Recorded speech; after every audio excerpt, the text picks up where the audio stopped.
Hey guys, let's talk a little bit about animBot selection sets. Each one of the characters in the scene files that have been put together for you guys come with master selection sets already created for the character. However, that doesn't mean that you can't add selection sets that you find useful during the animation process for your particular shot. So I definitely encourage you guys to create selection sets. One selection set that I find really useful is to create a move selection set.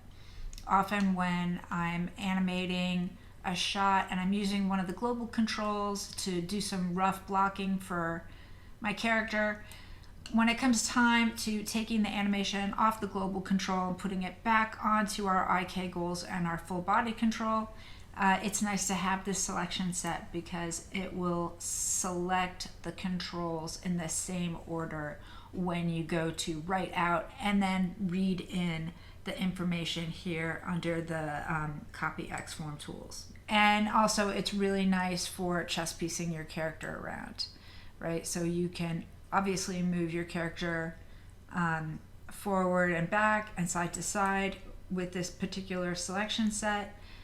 If you want to do rotations though, you'll need to set up a temporary pivot. Just as an example, if I wanted to rotate this whole thing, I could set up a temporary pivot, rotate, and so it's now rotating off the last control that was selected. So now I can use this with the temporary pivot to rough out like some basic movement. Right, so say I like that here, and then at like frame 48, I decided using the temporary pivot that I want him to be a little bit farther on, but now he's starting to turn this way. Go to the next frame. We can turn him a little bit more and bring him forward.